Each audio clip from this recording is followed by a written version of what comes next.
हरे कृष्णा। कहा गया है कि एकादशी के दिन निराहार रहकर जो द्वादशी को भोजन करते हैं, शुक्ल पक्ष हो या कृष्ण पक्ष, ऐसा व्रत भगवान विष्णु को अत्यंत प्रिय है।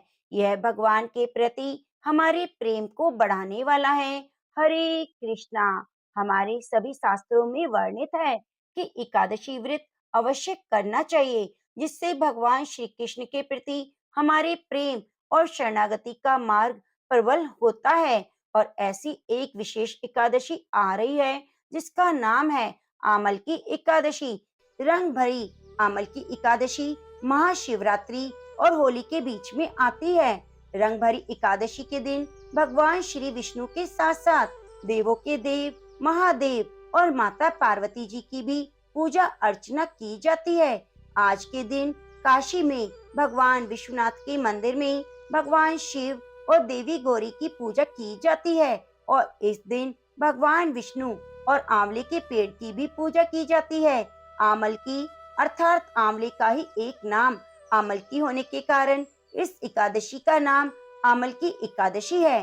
काशी में तो रंगों का त्योहार होली रंग भरी एकादशी से शुरू हो जाता है और लगातार 6 दिनों तक चलता है।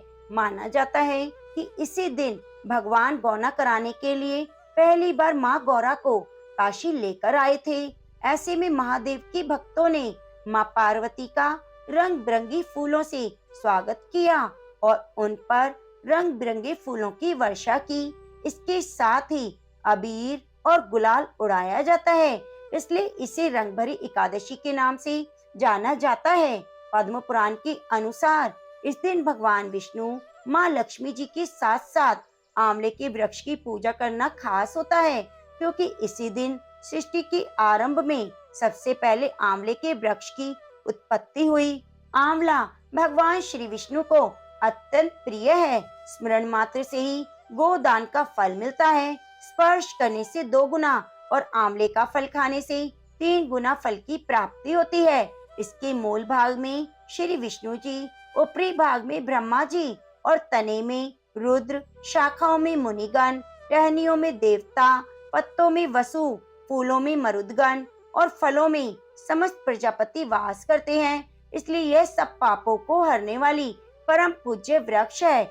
इस दिन आंवले के वृक्ष के नीचे ओम नमो भगवते वासुदेवाय मंत्र का जाप करने से 1000 गोदान के समान पुण्य फल की प्राप्ति होती है। इस बार फाल्गुन मास के शुक्ल पक्ष की एकादशी तिथि प्रारंभ होगी 9 मार्च दिन सुबह रविवार को 7:45 पर और एकादशी तिथि की समाप्ति होगी 10 मार्च दिन सोमवार को सुबह 7:44 पर।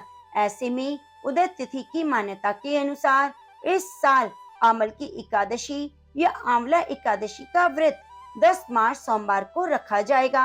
एकादशी से एक दिन पहले रविवार को दशमी तिथि के नियमों का पालन किया जाएगा। आज के दिन आंवले के पेड़ की, आंवले की टहनी की, आंवले के फलों की पूजा की जाती है और आंवले का दीपदान किया जाता है। इस साल आमल की एकादशी के दिन 3 शुभ संयोग बन रहे हैं।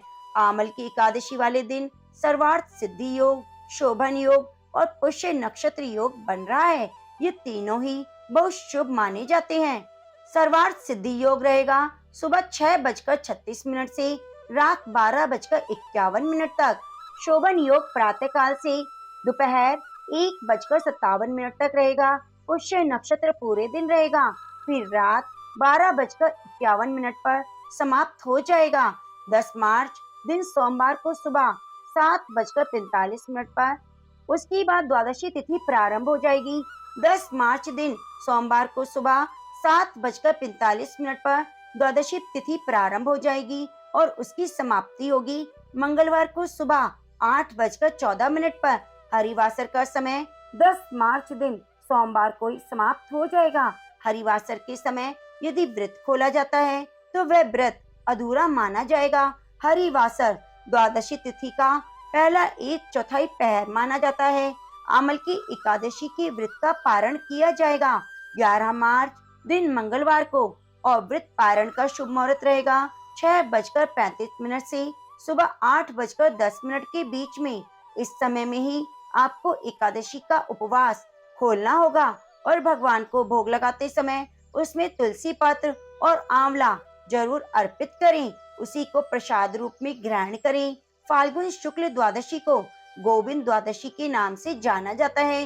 इस दिन भगवान श्री कृष्ण की पूजा जरूर करनी चाहिए और भक्त गोविंद द्वादशी का उपवास रखते हैं। भगवान श्री कृष्ण की कृपा से उन्हें अंत में मोक्ष की प्राप्ति होती है।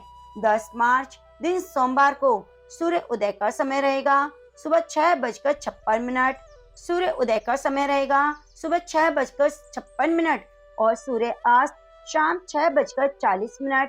ब्रह्म मुहूर्त सुबह 5:18 से 6:06 तक। अभिजीत मुहूर्त दोपहर 12:24 से 1:11 तक रहेगा। अमृत काल शाम 6:12 से 7:52 तक रहेगा। राहु काल सुबह 8:24 से 9:52 तक रहेगा। आमल की एकादशी की पौराणिक कथा के अनुसार युधिष्ठिर ने कहा, श्री कृष्ण अब फाल्गुन शुक्ल पक्ष की एकादशी का नाम और महात्म्य बताने की कृपा कीजिए।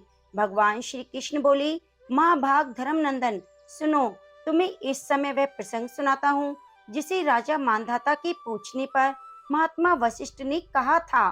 फाल्गुन शुक्ल पक्ष को एकादशी का नाम आमल की है। इसका सा पवित्र व्रत विष्णु लोक की प्राप्ति कराने वाला है। मानधाता ने पूछा, द्विश्रेष्ठ, यह आमल की कब उत्पन्न हुई, मुझे बताइए।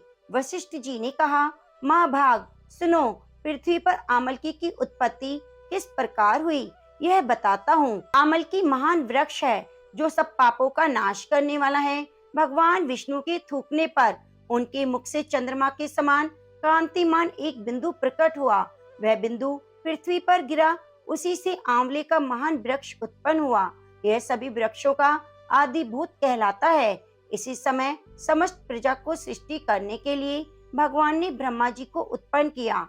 उन्हीं से इस प्रजा की सृष्टि हुई। देवता, दानव, गंधर्व, यक्ष, राक्षस, नाग और निर्मल अंतःकरण वाले महर्षियों को ब्रह्मा जी ने जन्म दिया।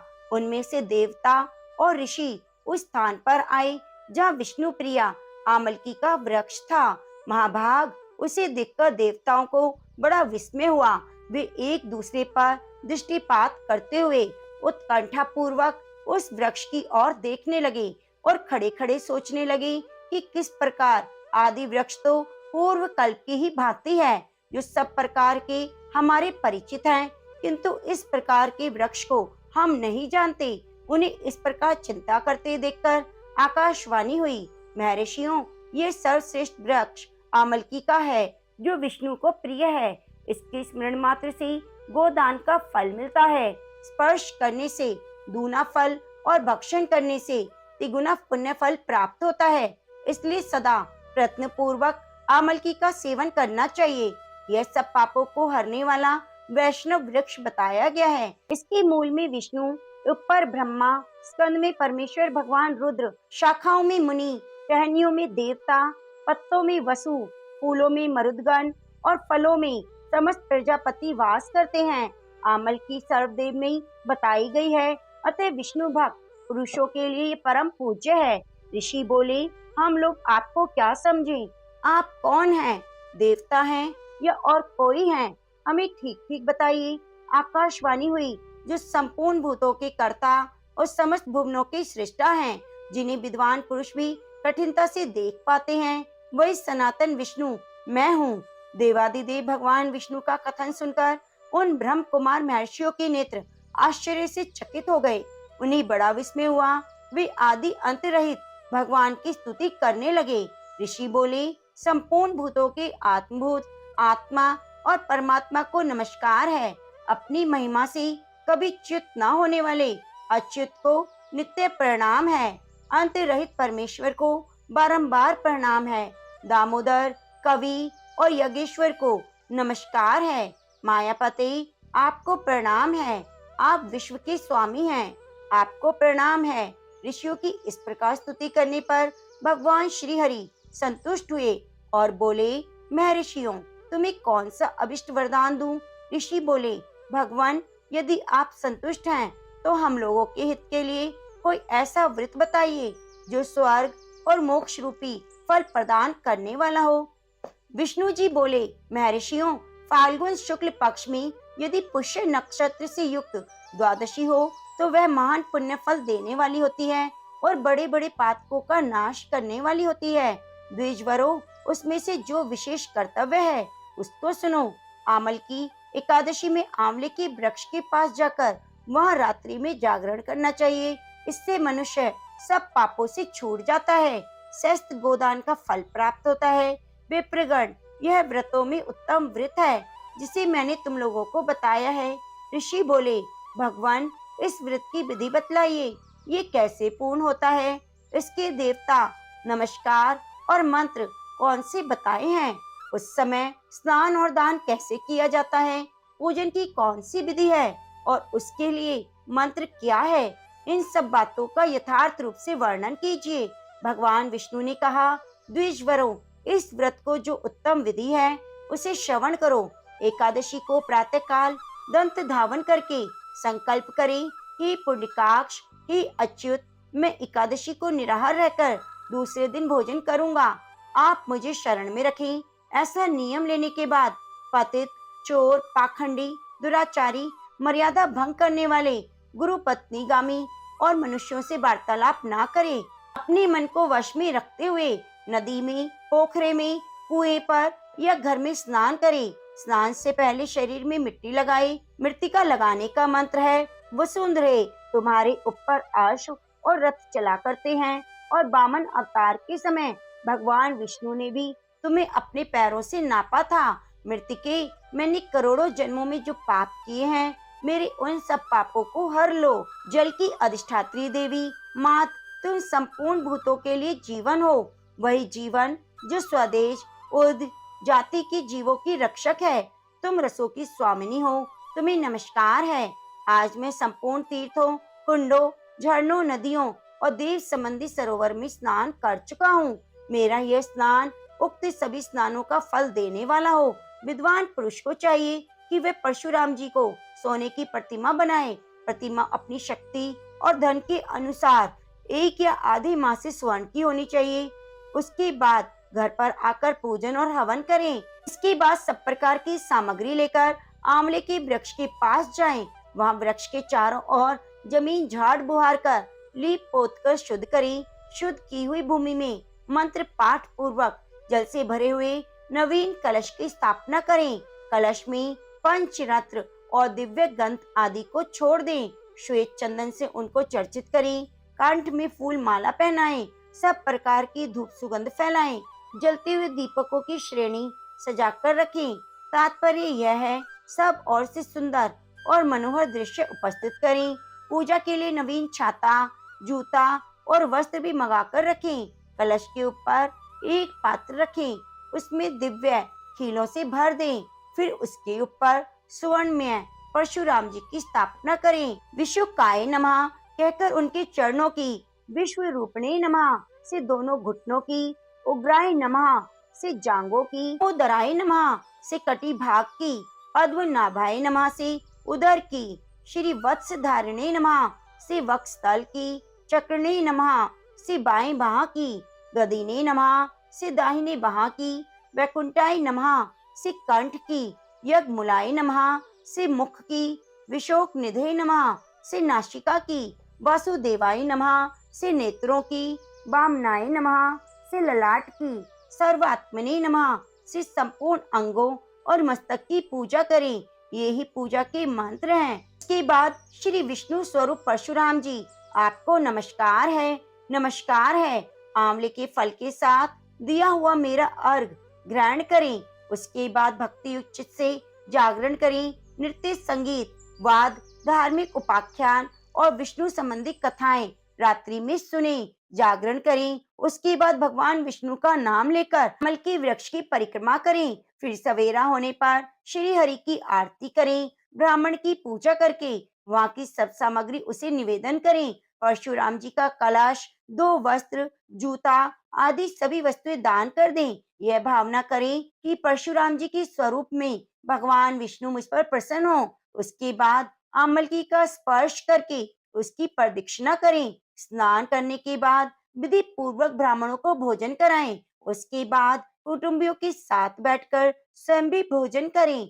ऐसा करने से जो पुण्य मिलता है वह सब बतलाता हूँ। सुनो, संपूर्ण तीर्थों के सेवन से जो पुण्य प्राप्त होता है, जो सब प्रकार के दान देने से जो फल मिलता है, वे सब उपयुक्त विधि के पालन से सुलभ हो जाता है। समस्त यज्ञों की अपेक्षा भी अधिक फल मिलता है, इसमें तनिक भी संदेह नहीं है। यह व्रत सब व्रतों में उत्तम है, जिसका मैंने तुमसे पूरा पूरा वर्णन किया। वशिष्ठ जी कहते हैं, महाराज, इतना कहकर देवेश्वर भगवान विष्णु वही अंतर ध्यान हो गए। उसके बाद समस्त ऋषियों ने उक्त व्रत का पूर्ण रूप से पालन किया। निर्श्रेष्ठ, इसी प्रकार तुम्हें भी इस व्रत का अनुष्ठान करना चाहिए। भगवान श्री कृष्ण कहते हैं, युधिष्ठिर, यह दुर्लभ व्रत मनुष्य को सभी पापों से मुक्त कर देता है। तो प्रेम से बोलिए, लक्ष्मी नारायण भगवान की जय। प्रिय भक्तजनों, उम्मीद करती हूँ आपको हमारे द्वारा दी गई जानकारी और सुनाई गई कथा बहुत अच्छी लगी होगी। यदि आपको कथा अच्छी लगी है तो कृपया चैनल को सब्सक्राइब कर लीजिए और बगल में बनी घंटी को दबा लीजिए, जिससे आपको प्रत्येक दिन आने वाली कथा की संपूर्ण जानकारी मिल सके और अमल की वृत्ति कथा को हमारे चैनल पर